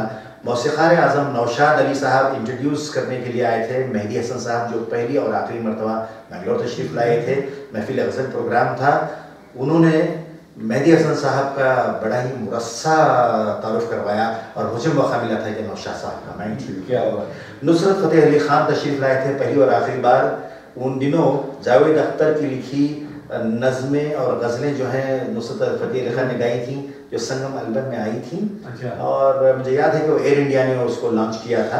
अच्छा। और उस दौरान बेंगलोर में ये प्रोग्राम चैरिटी प्रोग्राम हुआ था और जावेद अख्तर साहब आए थे इंट्रोड्यूस करने के लिए नुसरत फ़तेह अली खान को, और स्टेज पर जावेद अख्तर को इंट्रोड्यूस करने का मुझे मौका मिला था। अमीन सयानी साहब भी दिलीप साहब के एक प्रोग्राम में आए थे, ये प्रोग्राम की निज़ामत करने, और अमीन सयानी साहब को इंट्रोड्यूस करने का मुझे मौका मिला था। इस तरह के कई वाक़यात हैं। मैंने मुख्तलिफ शोबाजात में काम करने वाले लोगों से मैंने इंटरव्यूज़ किए हैं, न सिर्फ वो जो पॉपुलर रेटिंग्स में हैं, मशहूर हैं, बल्कि क्राउड में अनसंग जो हीरोज़ हैं, हुजूम में खोए हुए जो खिदमत गुजार हैं, उनको भी मैंने तलाशा और मैंने उनकी इंटरव्यू रेडियो और टेलीविजन में किया है। अब देखिएगा कि बेंगलोर शहर के कैंटोनमेंट एरिया में, शिवाजी नगर के एरिया में, एक साबुलाल नामी एक शख्स है, जिसका ये कारनामा है कि जो लाशें तलब नहीं किया जाती, हादिसों की शिकार हो जाती हैं, उसकी तजव्वुज़ तकफीन का काम वो 25-30 साल से कर रहे हैं। और पुलिस स्टेशनों से उनका राबिता है, अस्पतालों के मार्चरी से उनका कांटेक्ट है, तो वो इश्तहार देते हैं अखबार में कि फलानी साहब की नामालूम लाश मिली है, या किसकी है, इनकी जेब से पर्ची वगैरह मिली है वगैरह। इस तरह के काम कर्नाटक और इलाकों में हो रहे हैं। बेंगलुरु में ये साबुलाल जो हैं, ही इज़ अनसंग हीरो। कई तंजीमों ने उनकी खिदमत को सराहा। मैंने ये चाहा कि इनसे रूशनास करवाएं हमारे माशरे को। मैंने ऑल इंडिया रेडियो में उनका इंटरव्यू किया, और इंटरव्यू मेरी ऐसी ज़बान में था, उनका हमारी दक्कनी ज़बान में जवाबात थे, बगैर किसी तसन्नो के। क्या बात है। तो हम जो है घरों में दक्कनी बोलते हैं, और मैंने इंटरव्यू के लिए ये मीडियम को अपनाया है। तो ऐसे इंटरव्यूज़ का सिलसिला तो काफ़ी दराज है, और आज भी चल रहा है। दूरदर्शन पे, रेडियो पे, अखबारात के लिए ये सिलसिला भी चल रहा है। जी हाँ। इन मुख्तलिफ शख्सियात से आपकी मुलाकातें रही हैं इंटरव्यू के हवाले से और दीगर कामों के हवाले से, कोई ऐसा यादगार वाक़या इन लोगों के साथ वाबस्ता, कोई यादगार वाक़या ऐसा है जिसका आप जिक्र करना चाहेंगे? खुसूसन दिलीप कुमार जैसे अजीम शख्सियत, अजीम फनकार के साथ इंटरव्यू करने का आपको मौका मिला, तो कैसा रहा उनके साथ? आपकी गुफ्तगू कैसी रही? उनको किस तरह आपने महसूस किया? वो जो स्क्रीन पर नजर आते हैं वो उसी तरह के दिलीप कुमार थे या उससे मुख्तलिफ थे आपके साथ? बिल्कुल, जो सवाल आपने किया वो दरअसल मेरे दिल ही में था कि मैं इस पर बात करूँ। आपने मौका इनाम फरमाया, शुक्रिया। देखिए कि तकरीबन ये 1985 की बात है, 1985 की। मैं मेरे अपने एक साथी के साथ, जो मेरे साथ एक कॉलेज में काम कर रहे थे, ये किसी शॉपिंग मॉल से गुजर रहा था। मैंने वहाँ देखा कि एक छोटी फोटो स्टूडियो है, एक आदमी तस्वीरें चिपका रहा था। अच्छा। वो तस्वीरों में मैंने देखा कि दिलीप कुमार और रेखा हैं, और वो तस्वीरों के पीछे कैमरे लगे हुए हैं। मैंने रियासती कन्नड़ ज़बान में उनसे पूछा कि ये कहाँ की तस्वीरें? उसने कहा कि अभी 1 घंटा पहले शूटिंग चल रही थी इनकी। अच्छा। और वहाँ है हमने देखा। मैंने पूछा कि कहाँ चल रही है? जिस शॉपिंग सेंटर के पास में था, वहाँ से पैदल ही एक होटल थी बेंगलोर के मैजेस्टिक एरिया में, मोती महल होटल। मैंने वहाँ जाकर देखा तो मुझे मालूम हुआ कि कन्नड़ा फिल्मों के मशहूर डायरेक्टर राजेंद्र सिंह बाबू जो है, दिलीप साहब और रेखा के साथ एक हिंदी फिल्म बना रहे हैं। अच्छा। बोकाडिया लोग जो है वो फिल्म प्रोड्यूस कर रहे हैं। फिल्म का नाम है आग का दरिया। मैंने उन लोगों से पूछा कि वो कहने लगे कि भाई फिल्म की शूटिंग ख़त्म हो गई। मैंने पूछा कि दिलीप साहब कहाँ ठहरे हैं? उन्होंने कहा कि हमें नहीं मालूम। मैंने अंदाज़े से फिर पैदल चलते हुए टाटा ग्रुप की यहाँ मशहूर हेरिटेज होटल है, ताज वेस्ट एंड जिसको कहते हैं, ये मुझे दिलीप साहब के हवाले से, चूँकि मेरे वालिद भी उनके मद्दार रहे और अहले ख़ानदान भी, ज़ाहिर है कि बहुत से लोग रहते हैं, मैं दिलीप साहब के मुताल्लिक़ पढ़ता रहा। मुझे मालूम था कि बेंगलोर में उनकी पसंदीदा होटल ताज वेस्ट एंड है। जब मैंने रिसेप्शन में जाकर मैंने पूछताछ की, उन्होंने ला इल्मी का इजहार किया। मुझे पूरी तरह यकीन था कि दिलीप साहब यहीं कहीं रहेंगे। वो होटल की जो स्टाफ थे, मैंने उनसे भी पूछा तो किसी ने भी कोई क्लू नहीं दिया। फिर मैंने ही सुराग लगाते एक ऐसे वीआईपी सूट के पास पहुंच गया, जहां देखा तो बरामदे में फरीदा जलाल अपने शौहर तबरेज़ के साथ इंतजार कर रही हैं। अच्छा। और मैंने देखा कि कन्नड़ा फिल्मों के कुछ लोग वहाँ बैठे हुए हैं। चहल पहल से लगा कि जाहिर है कि दिलीप साहब यही ठहरे हैं। मैं कुछ नज़र नहीं आने वाले जैसा एक पेड़ के साए में, चूँकि देर शाम हो चली थी, मैं वहीं इंतज़ार करता रहा। फिर इसके बाद एक चमचमाती कार में क्या देखा कि जो स्क्रीन पे जिस चेहरे को देखता था, बड़े स्क्रीन की तरह मेरे सामने नमूदार हुई। मैं उनके करीब पहुँचने की कोशिश कर रहा था कि दिलीप साहब के साथ उस वक्त वो कर्मा की भी फिल्म की शूटिंग में थे, उनके साथ सुभाष घई भी थे। मैं चूँकि फिल्मी शख्सियात के चेहरों से भी वाकिफ था, मैं कोशिश करता रहा उन्हें जाकर कम से कम सलाम अर्ज करूँ, मगर उनके दरमियान जो सिक्योरिटी थी उन्होंने मुझे रोक लिया। मेरी कोशिश और ये तगोदो को देखकर दिलीप साहब ने कहा कि आने दो इन्हें। अरे क्या बात है। तो मैं गया और बिल्कुल अपने हवास को अपने काबू में रखते हुए मैंने मेरा नाम जिस अखबार के लिए मैं लिखता हूँ और क्या काम करता हूँ मैंने अर्ज कर दिया। दिलीप साहब को मेरा अपना एक अखबार के हवाले से विजिटिंग कार्ड भी दे दिया। दिलीप साहब ने कहा कि कल सुबह मिल लेते हैं। फिर दिलीप साहब ने फौरन कहा कि मेरे इंटरव्यूज तो इतने शाये हो चुके हैं, नई इंटरव्यू की मुझे समझता हूँ कोई ज़रूरत नहीं है। मैंने कहा कि शायद ये इंटरव्यू नहीं हो पाएगा। मेरे पास एक पैड था, मैंने वो पैड खोला, पेन निकाला, दिलीप साहब से कहा कि आप मैटर। उन्होंने मुस्कुरा कर देखा, कहा कि कल तो आप मिल रहे हैं। अच्छा। मैंने कहा नहीं, मैं चाहता हूँ कि आप कर दें। अच्छा। बड़ी खुश मिजाजी से मुस्कुराते हुए उन्होंने दस्तखत कर दिया अपनी ख्वाहिशात के साथ, अंग्रेजी में और इंग्लिश में भी अपना दस्तखत कर दिया। मैंने शुक्रिया अदा किया और मैं वहाँ से निकलकर वापस आते हुए सोच रहा था कि कल जो इस बड़े अजीम जो फनकार ने मुझे वक्त दिया है ये नहीं हो पाएगा इंटरव्यू, और मेरे लिए सबूत यही रही कि मैं अपने दिलीप कुमार से मेरी मुलाकात हो गई। मेरे दोस्त जो मेरे साथ थे वो उस बात के शाहिद रहे, गवाह रहे कि मैंने दिलीप कुमार से मुलाकात की, और वो देखकर फिर मुझे बता रहे थे, अरे भाई आपने किस हुनरमंदी से इतने बड़े स्टार से बात कर लिया, ऑटोग्राफ भी ले लिया। मैं दूसरे दिन छुट्टी अप्लाई करके, उस ज़माने में मैं कॉलेज में पढ़ाता था, सुबह 7:30 बजे ही मैं आ गया, वक्त 9:30 का। सफाई का काम चल रहा है, इतना वसी वज़ीज़ होटल, सप्लायर वो जो फूड केटरिंग की यूनिट थी उन्होंने मुझसे कहा कि यहाँ कल साहब थे, उन्होंने कहा कि नहीं वो निकल गए हैं। मेरा जो गुमान यकीन में बदल गया। फिर उसके बाद 9 बजे कुछ हुए तो बाहर शायरा बानो आई, कुछ ऐसे ही टहल कर फिर अंदर चली गई। मेरे मुसलसल वहाँ नज़रें लगाए हुए देखने पर उन्होंने मुझसे बुलाया और पूछा क्या बात है। मैंने कहा कि कल ऐसा हुआ है, दिलीप साहब ने इस वक्त बुलाया। वो कहने लगी कि ठीक है, अंदर चली गई। फिर आधा घंटा गुजर गया, फिर एक मरतबा वो बाहर आई, मैं रूबरू गया, हिम्मत जुटाकर पूछने लगा कि अब वक्त हो चला था, ऐसा दिलीप साहब ने बुलाया है। उन्होंने फिर कुछ नहीं कहा, फिर अंदर चली गई। फिर 5 मिनट के बाद वो खुद आई और उन्होंने मुझे बताया कि आप यहाँ बरामदे में इंतज़ार करें। चाय भिजवाई, मुझे बहुत खुशी हो रही थी, ऐसा लग रहा था कि बड़ा एजाज़ मिल रहा है। और फिर आकर बता रही थी कि साहब नमाज पढ़ रहे हैं, आएंगे आप बैठे। फिर इसके बाद क्या था कि दिलीप साहब अपनी रिवायती सफ़ेद शर्ट, सफ़ेद उनका जो पैंट्स होते हैं, वो सफ़ेद जूतों के साथ स्वेटर हाथ में लटकाया है, वह चलो। अच्छा। मैंने दिलीप साहब से कहा मैंने फोटोग्राफर्स बुलवाए हैं, वो आ जाएंगे थोड़ी देर में, तस्वीर ले ली है, उसके बाद में वो बोले कि भाई तस्वीर तो बाद में हो जाएगी, अब टहलते टहलते चलें। वो टहलते रहे, मैं सवालात करता रहा और उनका अंदाज जो है बात करते हुए दरमियान में वक्फे देने का। फिर उसके बाद वो बोलते रहे, हमारे दरमियान गुफ्तगू फिल्मों की हुई, उनकी इब्तदाई ज़िंदगी की हुई, फिल्मों के उनके किरदार के बारे में हुई। फिर उसके बाद सियासत में उनके तजुर्बात मुशाहदात की बात हुई, ज़बान और अदब की बात हुई, मुल्क के हालात की बात हुई, जो फिल्मों में काम कर रहे हैं उन फिल्मों की बात हुई, वगैरह वगैरह वगैरह। ये सारी बातें वो कहीं जाते थे, बड़े ही कुशादा पेड़ के नीचे बैठ जाते थे। मुझे याद है कि मैंने एक सवाल किया था उनसे कि जवार भाटा का जो आपका आगाज़ हुआ था वो आपकी फिल्म से, वहाँ से लेकर कर्मा और आकिब दरिया तक का ये सफ़र है, कैसे आप उसको देखते हैं। उन्होंने जो घने पेड़ के नीचे वो बैठे थे, उसके सामने जो क्यारियाँ थी छोटे घने पौधों की, दिखाते हुए बता रहे थे कि देखिए ये छोटा सा पौधा जो आप देख रहे हैं, उसको नहीं मालूम कि वो किस तरह बतदरीज अपने इर्तिकाई मनाजिल तय करते हुए इस तरह तनावर दरख्त। क्या मिसाल दी जनाब उन्होंने। ये सिर्फ देखने वालों पर मुनहसर है, जो उन्होंने सफ़र को देखा है वो खुद ही बता सकेंगे कि किस तरह ये नशोनुमा का और ये अफजाइश का जो सफ़र गुजरा वो कैसा है। और कभी कभी वो जवाबात देते तो मुझे वक्फा भी देते थे कि मैं कुछ नोट भी कर लूँ।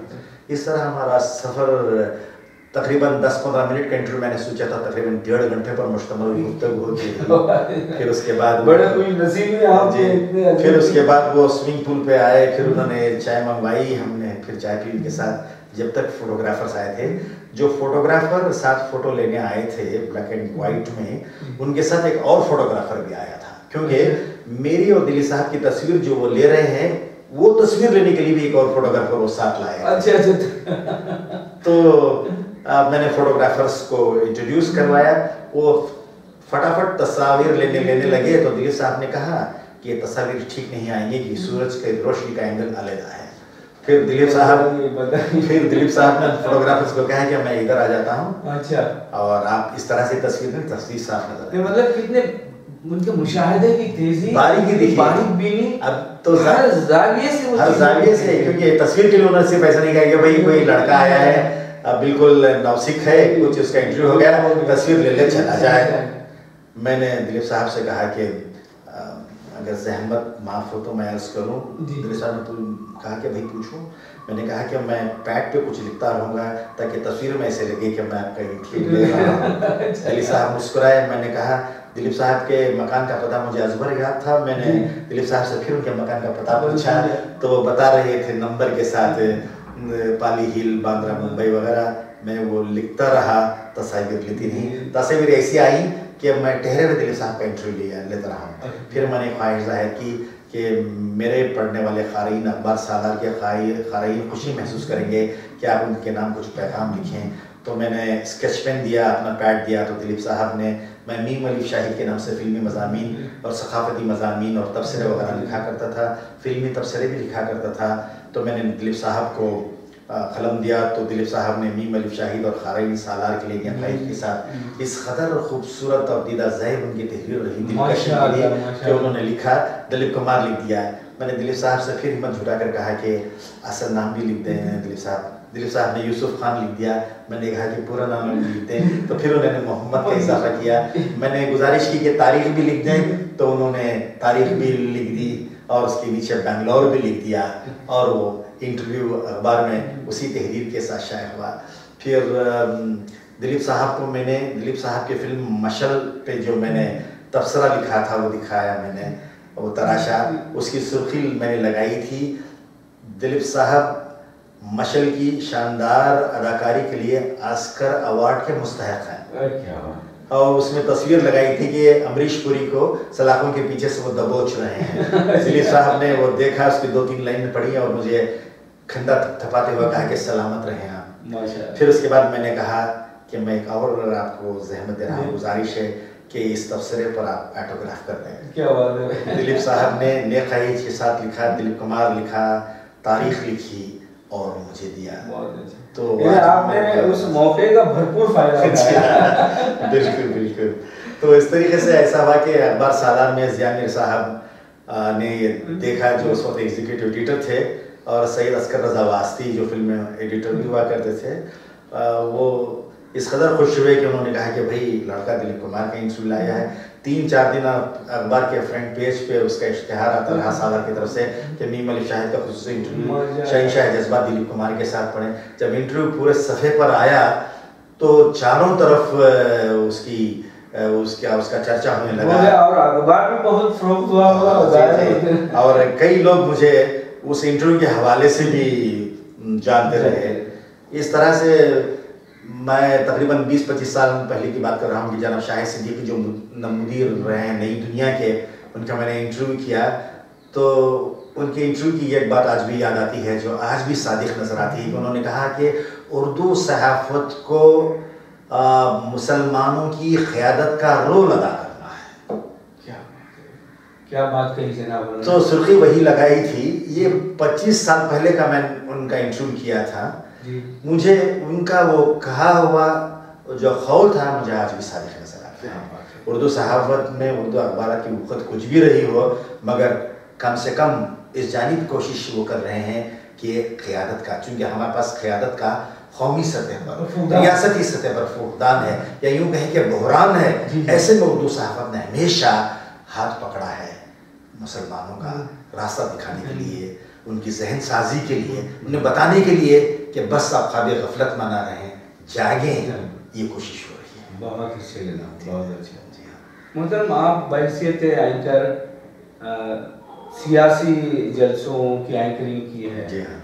अदबी तकारीब की एंकरिंग की है, जी जी। और आपके सामने कोई आइडियल एंकर हैं जिनसे आप मुतासिर रहे हैं? जी, बिल्कुल सही पूछा आपने, क्योंकि रेडियो सुनना बचपन से मेरा शौक़ रहा है। मैंने रेडियो में प्रोग्राम पेश करने वाले अनाउंसर्स को काफ़ी गौर से सुना है, और रेडियो सिलोन हो या विविध भारती हो, मैं स्कूल के ज़माने से भी अपने फुर्सती औक़ात में रेडियो सुना करता था, और अच्छी आवाज़ें हमेशा मेरा ताक़ुब किया करती थी। अच्छा। अब देखिएगा, एक अनाउंसर थे एहसन रज़वी, जी जी, शाहिद बिजनौरी, इनके बोलने का अंदाज़ जो था वो मैं हमेशा देखा करता था। और सबसे बढ़कर तबस्सुम है और अमीन सयानी, इन लोगों की आवाज़ें मैं बहुत सुनता था, बिना का गीत माला वगैरह वगैरह, तो इनके सुनने का माहौल था। फिर उसके बाद मैंने अमीन सयानी को बगौर मैंने उनकी आवाज़ के नशो व फराज पे तवज्जो दी, क्योंकि फिल्म फेयर अवार्ड्स पे एक फ़िल्म बनी थी, उसका नाम था सुनहरी यादें। तकरीबन 2-2.5 घंटों की वो फिल्म जब आई सुनहरी यादें, उसकी क्रेडिट्स में दिखाया गया कि वर्ड्स एंड वॉइस, यानी सारी स्क्रिप्ट और आवाज़ अमीन सयानी की। वो फिल्म मैंने देखी तो उसमें अक्सर हम नाम निज़ामुद्दीन या कमालुद्दीन या अलाउद्दीन ऐसे ही बोलते हैं। उसमें राज कपूर के फिल्मों के जो साउंड रिकॉर्डिस्ट हैं अलाउद्दीन, उनको कई अवार्ड्स मिले हैं। मैंने ये तवज्जो से सिर्फ एक मिसाल देना चाहूँगा। उन्होंने कहा कि भाई बेस्ट साउंड रिकॉर्डिस्ट का अवार्ड मिल रहा है अलाउद्दीन को। यानी अलाउद्दीन का जो प्रोनाउंसिएशन है और जो अमीन सयानी की आवाज़ ऐसी है कि जिससे आपके रूबरू वो बात कर रहे हैं। मेरे पेश नज़र ये सब बेहतरीन आवाज़ों के लोग रहे हैं। और अदाकारी में फिल्म के मैदान से भी देखें, दिलीप साहब तो हैं ही, राजकुमार हों या सुनील दत्त हों, और इनकी जो घन गरज की आवाज़ें हैं, आवाज़ के जो नशे व फराज हैं, बिलखुसूस दिलीप साहब की आवाज़ का जो मीटर रहा है, कभी कभी इस कदर मध्यम, कभी कभी मकालमों के बगैर अपनी आंखों से बात करने का जो अंदाज़। दिलीप साहब के ताल्लुक़ से मैंने एक रिसाले में पढ़ा था, उनकी तस्वीर के नीचे एक शेर लिखा हुआ था। दिलीप साहब को भी मैंने एक मुलाकात में सुनाया था वो शेर, क्या एक ऐसे शख्स को तुम जानते हो कि नहीं जिसका चेहरा बोलता है लब गोया नहीं। ओह क्या बात है। तो मैंने ये सारे जो सलाहियतें हैं वो देखी। और जिस तरह देखिएगा, एक फिल्म आई थी मनपसंद देवानंद और टीना मुनीम की, उसमें रफ़ी साहब ने अमित खन्ना का लिखा एक गीत गाया था, लोगों का दिल जीतना है तुमको तो बस मीठा मीठा बोलो। अब जब बोल ही रहे हो तो ऐसा बोलो कि आपकी आवाज़ सबको दरमियान में गुफ्तगू के या खैखों के आपकी आवाज़ उनको अपनी जानिब पर राग़िब करे। क्या बात है जनाब। मैंने ये कोशिश की है कि जब भी मैं कोई एंकरिंग कर रहा हूँ, जो शहनशीन पर लोग हैं, जो सामीन हमारे रूबरू हैं, दोनों के दरमियान जो लिंक मैन का काम है वही एंकरिंग है। इसको ऐसे सलीक़े से पेश किया जाए कि क्या आवाज़ सुनने वालों को भली लगे और वो खुद अपने आप को एट ईज़ राहत महसूस करें कि हम जी हाँ एक खुशगवार माहौल में हैं।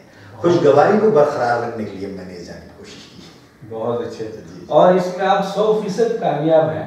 नहीं, वो बस जिन जलसों की आपने निज़ामत की है, मुशायरों की, अदबी तकारीब की, उसमें मैं शरीक रहा हूँ, और जिन महफिल में आप शरीक नहीं थे वहाँ आपकी कभी महसूस मैंने की है।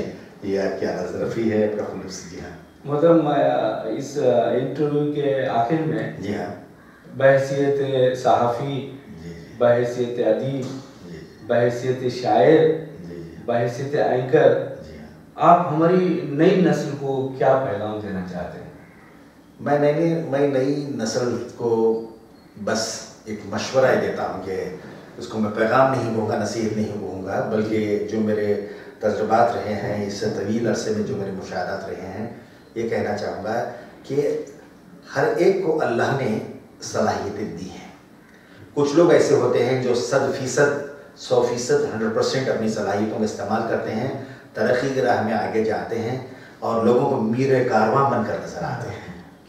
हमको ये करना चाहिए कि हम मीर कारवां बने, इस तरह अजीज बगरवी ने एक मरतबा कहा था कि ज़्यादा छोड़ जाओ अपनी यादों के नखूश, आने वाले काफिलों के रहनुमा बनकर चलो। क्या बात है। ये नहीं कि आप सिर्फ क्राउड का हिस्सा हैं, हुजूम का हिस्सा हैं, मगर साबित कदमी के साथ, अपनी सलाहियतों के मुकम्मल इस्तेमाल के साथ और अल्लाह की ज़ात अक़दस पर मुकम्मल ईमान के साथ आप पूरे एतमाद के साथ सलाहियतों का इस्तेमाल करें। आप खौल के बाहर आएंगे, लोगों को नमूना बनकर आप नजर आएंगे। इस लिहाज से हौसला मंद अज़ाइम के साथ अपने बेहतर मुस्तक़बिल के लिए अपनी सलाहियतों का मुकम्मल इस्तेमाल करके आगे बढ़ें।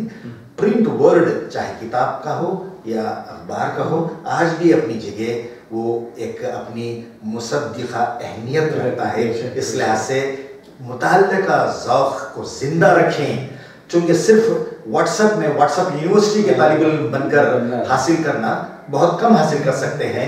इस लिहाज से जो ज़ख़ीरा हमारे पास है किताबों की सूरत में, हर इल्म फ़न के बारे में, हमारे माजी के बारे में, हाल के बारे में, मुस्तक़बिल के मंसूबों के बारे में, इसके लिए कम से कम दिन में किताबें पढ़ें ना तो सही, किताबों को देखें, छुएं, फिर किताब खोलने की बारी आएगी, फिर पढ़ने की बारी आएगी, ज़ौक़ पैदा होगा, आप किताबें बराबर पढ़ते रहेंगे ताकि इल्म के दरवाजे खुलेंगे, दिमाग रोशन रहेंगे, चराग से चराग जलेंगे, राहें रोशन रहेंगी और तारीकियाँ दूर होंगी। बहुत अच्छे जनाब आज़म शाहिद साहब, मैं आपकी नज़मों से बहुत मुतासिर हूँ। शुक्रिया। बहुत मुख्तलिफ मुशायरों में आपको सुनने का इत्तेफाक हुआ है। मेरी ख्वाहिश है और हमारे नाजरीन की भी ख्वाहिश है कि आपकी नज़में उनके लिए आप बराए करम पेश करें। जी हाँ, बहुत बहुत शुक्रिया कि आज़ादी के जो 75 साल का जश्न मनाया गया है, उस दिन मुझे एक दूरदर्शन के मुशायरे में, मौज़ूआती मुशायरे में बुलाया गया था। चूँकि मैं बहुत कम ही मुशायरे में शरीक हुआ करता हूँ, चूँकि मैं नज़में लिखता हूँ, आज़ाद नज़में, पाबंद नहीं। तो मैंने एक नज़म कही थी जिसका उन्वान है आरज़ू। ये आज़ादी का जो अमृत महोत्सव रहा है, 75 साल का जो सफ़र, इस पर मैंने लिखा था। शाहिद साहब, मैंने लिखा है कि कहता हूँ कि जुल्मतों के बादल मलामतों के मौसम, जुल्मतों के बादल मलामतों के मौसम छट गए, शहीदों का खून रंग लाया, मुनव्वर हो गया ज़र्रा ज़र्रा, हम सब का एक ख्वाब, एक ही अरमान, एक मकसद पूरा हुआ। 150 साल की वो तहरीक मिसाली बन गई सारी दुनिया में, आज़ादी का सूरज तुलू हुआ, उम्मीदों की रोशनी हर सू फैल गई। 75 साल का सफ़र, सब शामिल हैं इसमें, शामिल थे आज भी शामिल हैं, कल से बेहतर आज की आरज़ू में हम सब रवा दवा हैं। क्या बात है जनाब, क्या उम्मीद अफ़ज़ा नज़्म है। जिस दिन मुझे दोपहर में शरीक होना था, एक लख्त ये ख्याल आया जहन में और वे सफ़े ख़िरदास पे ऐसा ही आ गया। बहुत अच्छे जनाब, एक और नज़्म जो आपकी आरज़ू है वो हमारी आरज़ू है, पूरे हिंदुस्तानियों की आरज़ू है, और सबकी तर्जुमानी आपने इस नज़्म में। शुक्रिया, बहुत बहुत शुक्रिया। ये एक नज़्म है मेरी, चिड़िया जी। ये नज़्म मैंने कई शेरी नशिस्तों में सुनाई है जी। और कर्नाटक की 5वीं जमात की जो फर्स्ट लैंग्वेज टेक्स्ट बुक है उसमें ये निसाब में शामिल है। नज़्म है, आप देखें कि मैंने किस ज़ाविये निगाह से और किस बैकग्राउंड में और किन तनाजुर में मैंने ये नज़्म कही है, आप देखें। इसका नाम चिड़िया है। दरअसल national gallery of modern art Bangalore, Mumbai और दिल्ली में वाक़ है। बेंगलोर की national gallery of modern art के फोटोग्राफी के एग्जीबिशन में मैंने हिंदुस्तान के मशहूर फोटोग्राफर रघु राय की एक तस्वीर देखी थी, जहाँ चिड़ियों के एक बिल्कुल हुजूम में एक चिड़िया दाने चुग रही थी। मैंने वो देखा, मैंने बगौर उसको, फिर उसके बाद जो तासुर उभरा वो नज़्म में शामिल है। मैंने चिड़िया इस नज़्म में कहा है कि अभी चंद रोज़ पहले एक नुमाइश में दाने चुगती चिड़िया की तस्वीर देखी मैंने। अपने बचपन का मुझे वो आंगन याद आ गया, अपने बचपन का मुझे वो आंगन याद आ गया जहाँ अम्मी दाल चावल साफ करती थी, नीचे गिरने वाले कुछ दाने पाने, दस्त शफ़क़त से अम्मी के बिछने वाले दाने लेने, चिड़िया अपनी सखियों के संग किलकारियों से अपनी दिल मोह लेती थी। हौले हौले चलती फुदकती उड़ती सांवली सी प्यारी रंगत लिए अपनी हर सुबह मिल जाती थी। महल्ले की दुकानों में अनाज की खुली खुली बोरियों पर मंडलाया करती थी। कितना प्यारा सुहाना लगता था, कितना प्यारा सुहाना लगता था वो आंगन। अम्मी का रोजाना मामूल, चिड़िया का आना जाना फिर आना। अब आंगन तंग हो गया, अब आंगन तंग हो गया, कहीं तो आंगन ही खत्म हो गया। अम्मी भी नहीं रही, फजाएं मुकद्दर हो गईं, फजाएं मुकद्दर हो गईं। अनाज सुपरमार्केट में साफ पैक में अब मिलने लगा, अनाज सुपरमार्केट में साफ पैक में अब मिलने लगा। ना अब वो फुर्सत ना वो फरागत, हर मरहले में आसानी की तलाश। क्या बात है। ना अब वो फुर्सत ना वो फरागत, हर मरहले में आसानी की तलाश। चिड़िया अब कहाँ आएगी, क्या चुग पाएगी, क्या पाएगी, अब तस्वीर में ही नजर आएगी। क्या बात है जनाब, वाह वाह वाह। ये नज्म मैंने ग्लोबलाइजेशन और जो रैपिड अर्बनाइजेशन हो रहा है, कंक्रीट जंगल जो बन रहे हैं और जो गांव शहरों का हिस्सा बन रहे हैं और जो लाइफस्टाइल बदल रहे हैं, इस पर्सपेक्टिव में लिखा है। और ये नज्म मैंने हमारे कई ज़बानों के माहिर डॉक्टर चिरंजीव सिंह साहब को भी मैंने ये नज्म बाई पोस्ट भिजवाई। उन्होंने कहीं सुना था तो उन्होंने मुझे फ़ोन किया कि आपकी नज्म चिड़िया दिल को भा गई। मुझे पंजाब में मेरे घर के मुझे वो आंगन याद आ गया, मेरी बिब्बा मुझे याद आ गई, बता रही थी। और यहाँ डायरेक्टर जनरल ऑफ पुलिस हुआ करते थे डॉक्टर अजय कुमार सिंह साहब, जो हिंदी के बहुत ही अच्छे वरिष्ठ कवि हैं। उनसे एक अदबी महफिल में उनके रूबरू मैंने नज्म सुनाई थी, जहाँ कई ज़बानों के शायर अपना कलाम सुनाने आए थे। उन्होंने एक मरतबा मुझे उस अदबी नशस्त के बाद, कुछ महीनों के बाद मुझे उन्होंने मिलकर कहा कि मैं बेंगलोर एयरपोर्ट पे मैंने सुबह सुबह आपकी वो चिड़िया देखी थी, मुझे आपकी वो कविता याद आ गई। मैंने समझा कि भाई अहले नज़र का ये नज्म को याद रखना मेरे लिए एक एजाज़ है। और जहाँ कहीं भी मैंने ये नज्म सुनाई, सबको ऐसा लगा कि ये उनकी दिल की बात है। मैंने कोई नई बात नहीं कही, जो उन्होंने महसूस की है वो मैंने उनकी ज़बान को अपनी ज़बान दी है।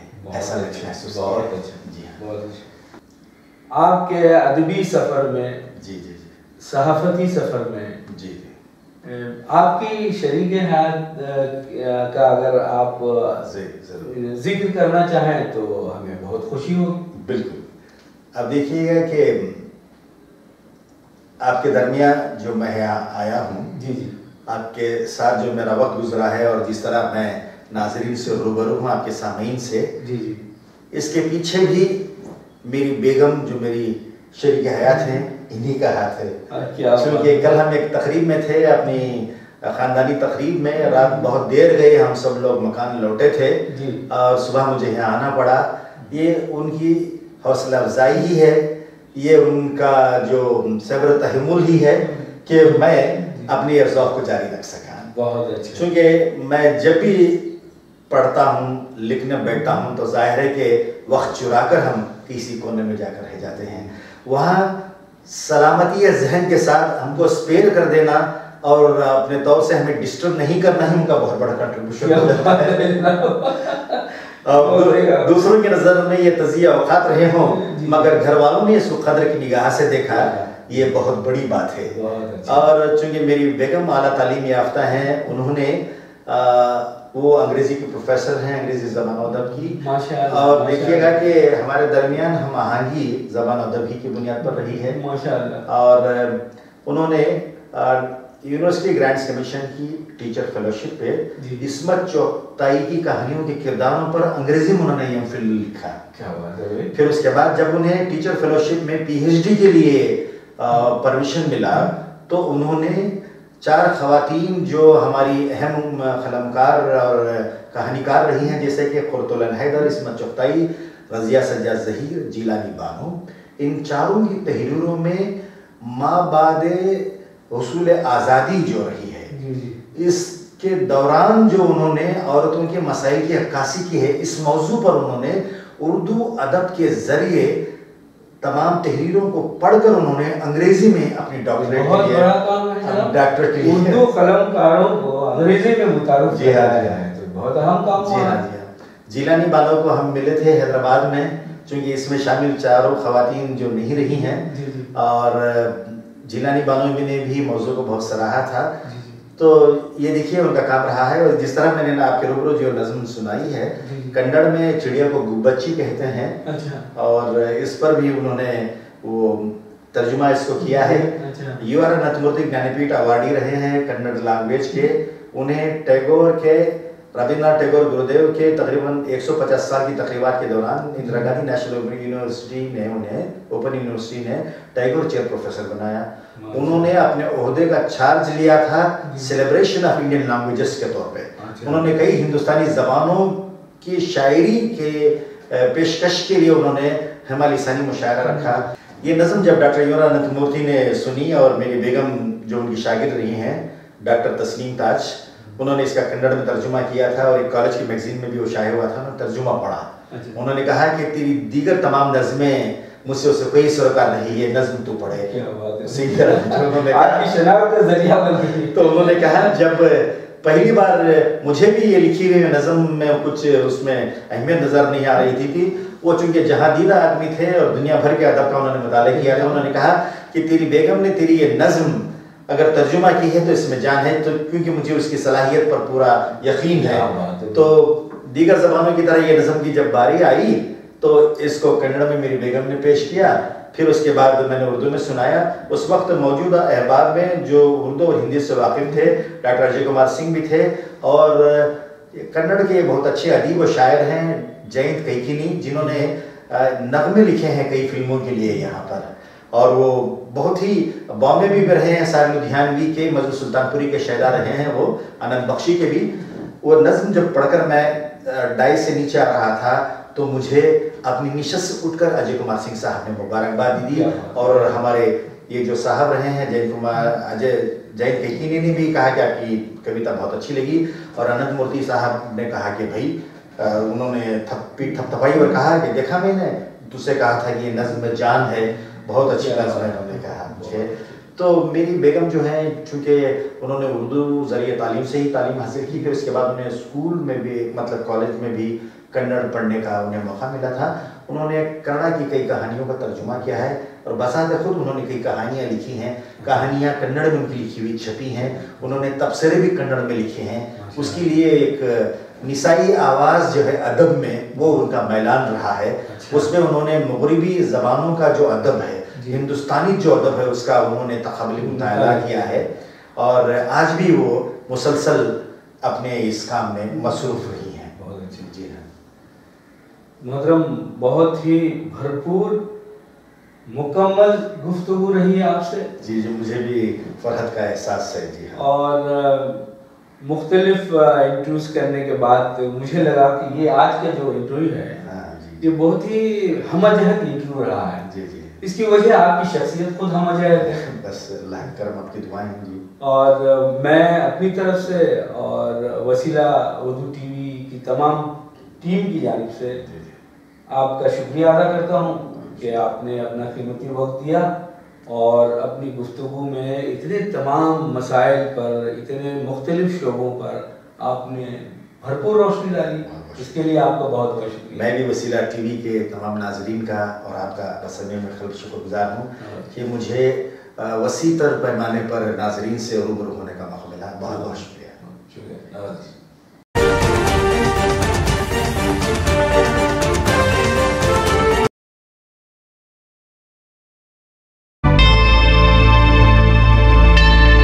Subscribe to my channel and also press this bell icon so you can get latest video notifications.